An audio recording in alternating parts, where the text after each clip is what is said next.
Porque el Evangelio de Cristo no es una religión, sino que es la buena noticia de que ha llegado el reino de Dios. Aquí comienza tu programa Caminando por el Reino con Rodo Nava.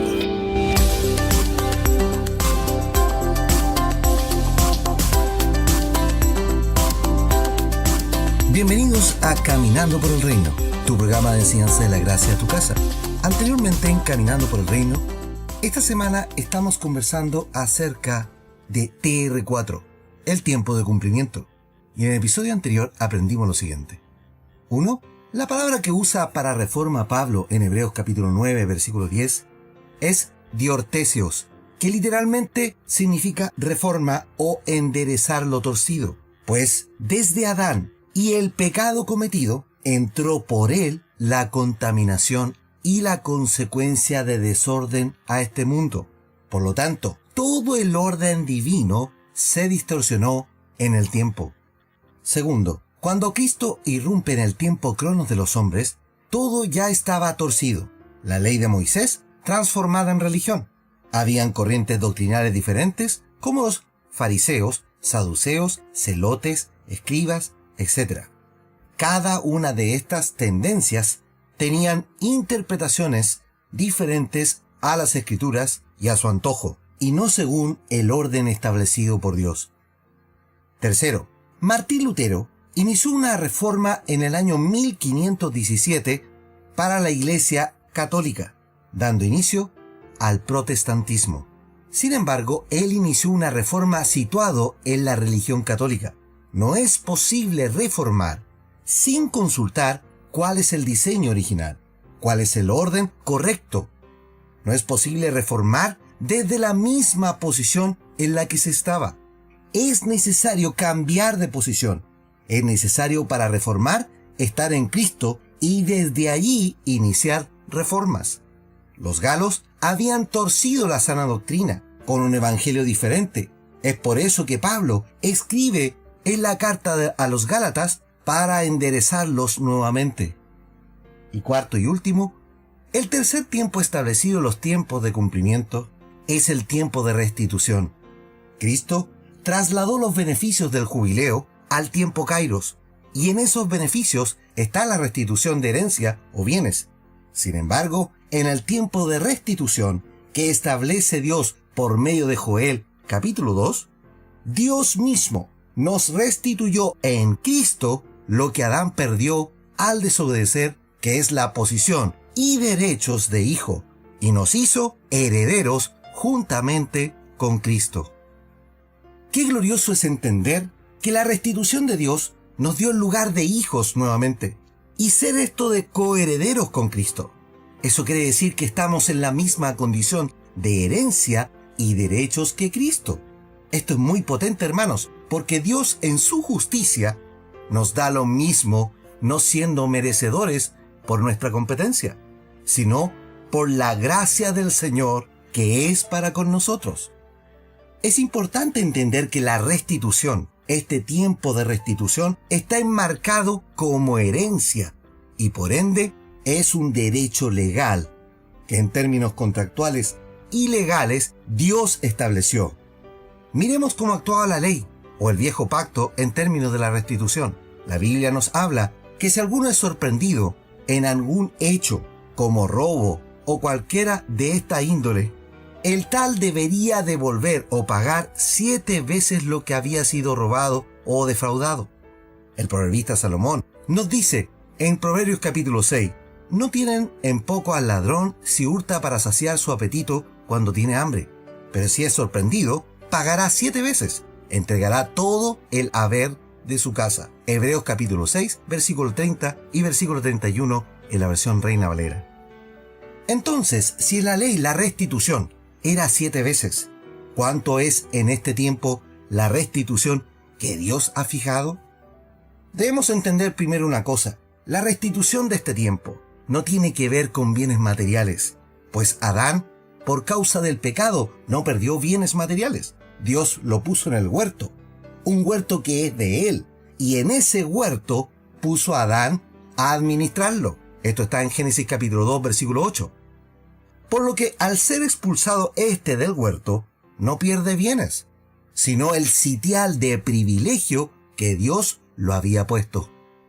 El pecado, al entrar en el hombre, nos despojó de los bienes en Dios que teníamos desde un principio.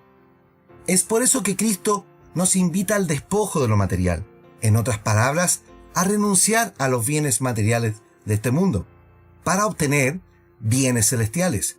Fue así que el diálogo que inició el propio Cristo con el joven rico fue un diálogo en esta materia. Leamos Mateo capítulo 19, versículo 16 en adelante. Entonces vino uno y le dijo: Maestro bueno, ¿qué bien haré para tener la vida eterna? Y él le dijo: ¿Por qué me llamas bueno? Ninguno hay bueno sino uno, Dios. Mas, si quieres entrar en la vida, guarda los mandamientos. Y le dijo: ¿Cuáles? Y Jesús contestó: No matarás, no adulterarás, no hurtarás, no dirás falsos testimonios. Honra a tu padre y a tu madre, y amarás a tu prójimo como a ti mismo. El joven le dijo: Todo esto he guardado desde mi juventud. ¿Qué más me falta? Jesús le dijo: Si quieres ser perfecto, anda, vende lo que tienes y dalo a los pobres, y tendrás tesoro en el cielo, y ven y sígueme. Oyendo el joven esta palabra, se fue triste, porque tenía muchas posesiones. Entonces Jesús le dijo a sus discípulos: De verdad os digo, que difícilmente entrará un rico en el reino de los cielos. Mateo capítulo 19, versículo 16 al 23, en la versión Reina Valera. El joven rico vino a Cristo a ver si podía pasar el examen o aprobación de su fe, de su comportamiento. Sin embargo, este joven, y como tantos otros, están dispuestos a hacer limosnas, a dar diezmos, a cumplir con gran parte de las escrituras como reglas, pero su entrega no es total a Dios. Es como el que dice: Te sirvo, Señor, pero mi negocio lo manejo yo. O es como el otro que dice: Soy hijo del reino, pero en mis finanzas no te metas, Señor. O peor aún, yo sirvo a Dios a mi manera. El joven rico, de quien no se menciona su nombre, seguramente Mateo sabe quién es, pero no quiso dejar plasmado su nombre para no afrentar a su linaje. Ese joven representa a quienes intentan comprar la salvación, y que en el tiempo de la Reforma compraban las indulgencias, sobornando a párrocos, curas, obispos y a cuanto líder de la Iglesia Católica pudiesen comprar. Pero la salvación no se compra, el perdón no se compra, la paz no se compra. Todo esto son bienes gratuitos del reino y en Cristo, pero para ello debes estar dispuesto a despojarte de lo cual tienes puesto en tu corazón. Mira lo que Cristo dice en Mateo capítulo 6, donde está tu tesoro, allí estarán también los deseos de tu corazón. Mateo capítulo 6, versículo 21 en la versión NTV. En la carta pastoral y personal de Pablo a Timoteo, el apóstol aconseja a su hijo en la fe con un potente mensaje acerca de las ganancias y bienes. Leamos: Si alguno enseña otra cosa y no se conforma a las sanas palabras de nuestro Señor Jesucristo y a la doctrina que es conforme a la piedad, está envanecido, nada sabe y delira acerca de cuestiones y contiendas de palabras, de las cuales nacen envidias, pleitos, blasfemias, malas sospechas, disputas necias de hombres corruptos de entendimiento y privados de la verdad, que toman la piedad como fuente de ganancia. Por lo tanto, apártate de los tales. Pero gran ganancia es la piedad acompañada de contentamiento, porque nada hemos traído a este mundo, y sin duda nada podremos sacar. Así que, teniendo sustento y abrigo, estemos contentos con esto, porque los que quieren enriquecerse caen en tentación y lazo, y en muchas codicias necias y dañosas, que hunden a los hombres en destrucción y perdición, porque raíz de todos los males es el amor al dinero, el cual, codiciando algunos, se extraviaron de la fe y fueron traspasados de muchos dolores. Primera de Timoteo capítulo 6, versículo 3 al 10 en la versión Reina Valera. Ya en los tiempos de Pablo, hay hombres que hacen ganancias torpes de la fe, porque estos hombres han encontrado una oportunidad de negocio en la fe, y que hoy podemos ver que genera suculentas fortunas. ¿Dios tiene problemas con el dinero? No, hermanos. Al contrario, el problema no es si tienes o no dinero. El problema es cómo haces dinero y en el amor al dinero. Ese era el problema del joven rico. La prueba era si él estaba dispuesto a hacer eso por causa de Cristo. Pero ya vemos que no. Entonces, el tiempo de restitución de bienes tiene que ver con toda la identidad de hijo que Dios nos ha dado y las riquezas de la gracia que hemos heredado, pues los bienes materiales son añadiduras del reino y no el foco del mismo. Por eso que el evangelio de la prosperidad es una mentira del enemigo y usada por ministros amadores del dinero y de las torpes ganancias, de las cuales, mis hermanos, debemos huir de ellos.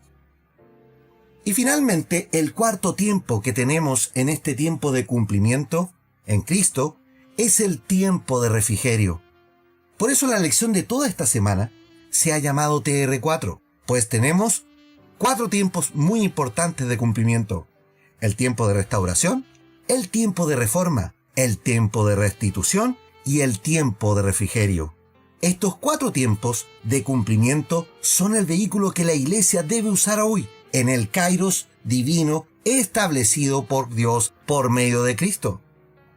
El tiempo de refrigerio que nos habla Pedro en Hechos capítulo 3, en el cual nos dice en el versículo 19: así que arrepentíos y convertíos, para que sean borrados vuestros pecados, para que vengan de la presencia del Señor tiempos de refrigerio. Y Él envía a Jesucristo que os fue antes anunciado. Hechos capítulo 3, versículo 19 y 20 en la versión Reina Valera. Pedro vuelve a apelar a un cambio de mentalidad y a convertirnos en la expresión arrepentíos y convertíos, es decir, a poner nuestra fe en Cristo. Note usted esto: 2 elementos claves para disfrutar del tiempo de refrigerio. Primero es el cambio de mentalidad con el arrepentimiento, y Él cambia la posición de fe en Cristo. Esto es convertirse. Pues esto ya lo aprendimos cuando hablamos de la fe. Por eso que Cristo le dijo a Natanael: de aquí en adelante, o sea, desde hoy, debes situarte en el tiempo de Dios.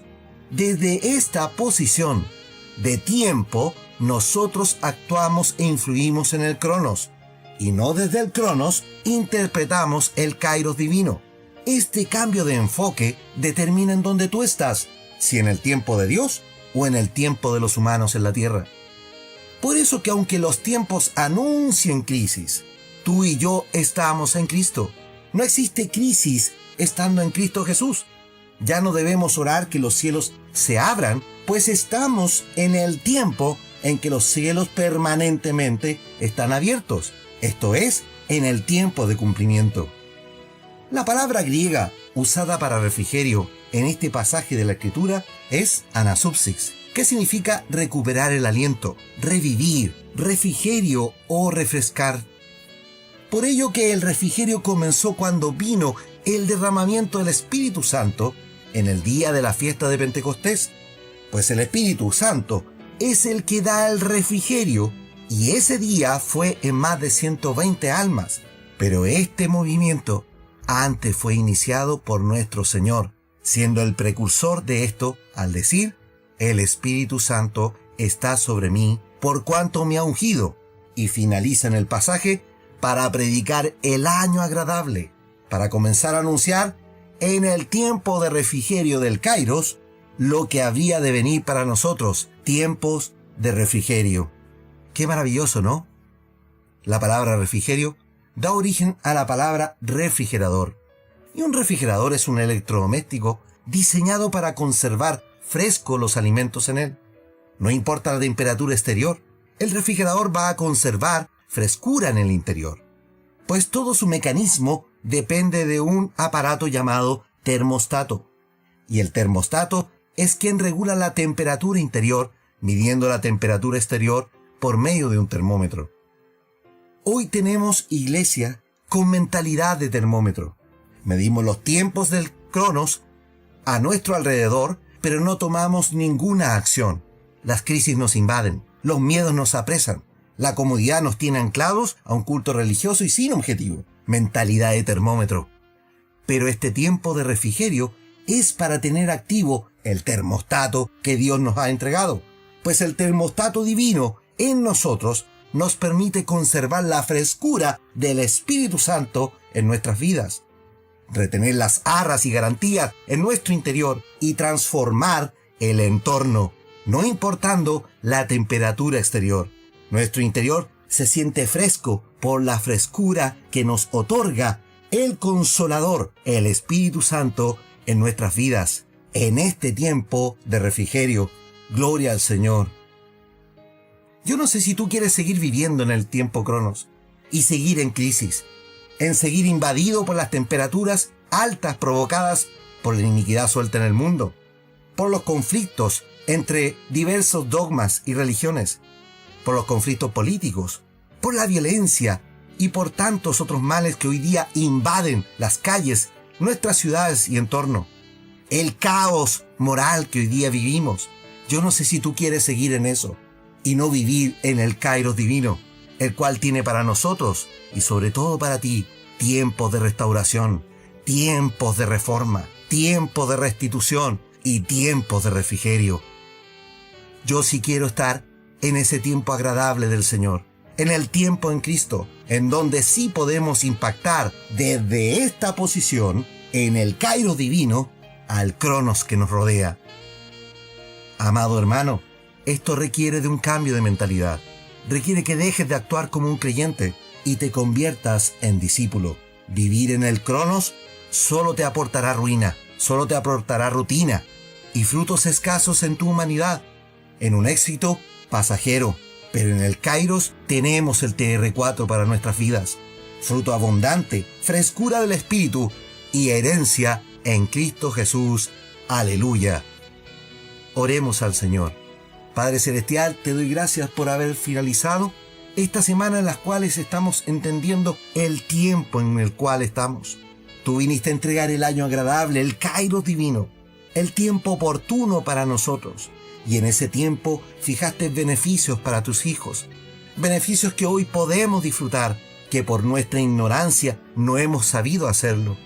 Señor, permite que esta revelación sea en cada uno de tus hijos que están escuchando este programa, para que comiencen a trasladarse en el tiempo a este tiempo de Kairos y no al tiempo Cronos en el cual estamos acostumbrados a vivir, para cambiar la mentalidad de comenzar a ver la restitución, el derecho de hijos, la herencia que tenemos en Cristo. Padre Celestial, en esta hora ilumina nuestros corazones, nuestras mentes, para comenzar a cambiar nuestra mentalidad y comenzar también a reformar nuestra vida que hoy estamos llevando. Permite que quienes están escuchando hoy tomen la decisión de dejar de ser un creyente y convertirse en un discípulo. Todo esto te lo pido en tu santo nombre, Jesucristo. Amén y amén. Amados, los invito para la próxima semana para conversar acerca del ministerio olvidado por la Iglesia, el ministerio de la reconciliación, y a caminar por el reino. Súmate a la familia de Caminando por el Reino y comparte el mensaje por las redes sociales. Búscanos. Caminando por el Reino está en Facebook, YouTube, Instagram y Twitter. Sigue los episodios por Spotify, la red más grande musical del mundo. O bien escúchanos por la web en caminandoporelreino.podbean.com. Somos más de 7,000 hijos del reino y vamos a llegar este año a ser más de 10,000. Por eso da me gusta, comparte y etiqueta a tus amigos y hagamos crecer la familia del Señor. Que la gracia y la paz de Cristo sean en tu vida. Se escucha un sonido celestial, se escuchan unas voces que quieren adorar, se escucha un sonido celestial, se escuchan hoy trompetas sonar.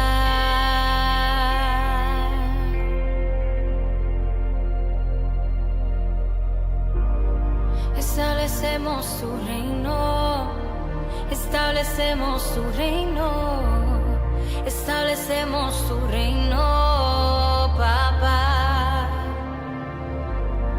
Establecemos tu reino, establecemos tu reino, establecemos tu reino, papá.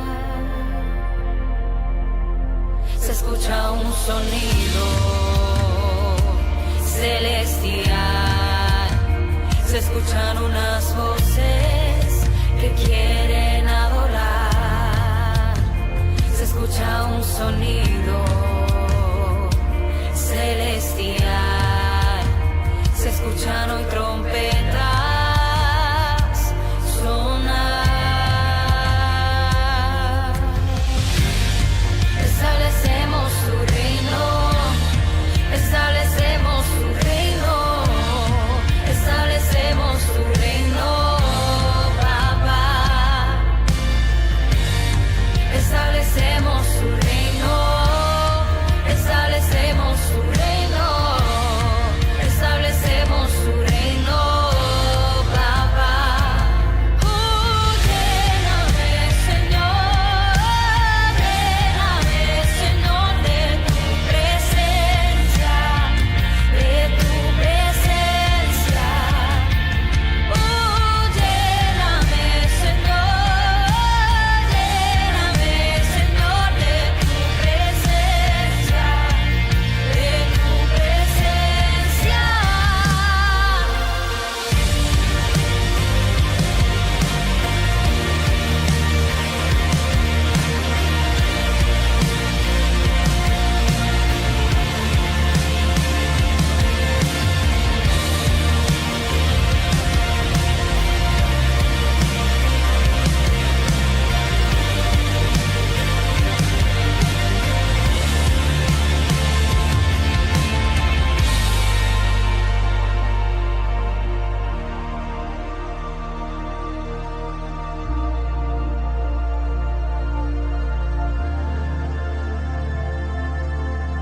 Quiero tu presencia, sé que estás aquí. Quiero tu presencia, lléname de ti. En ti quiero estar. Quiero tu presencia, sé que estás aquí. Quiero tu presencia, lléname de ti. En ti quiero estar. Quiero tu presencia, sé que estás aquí.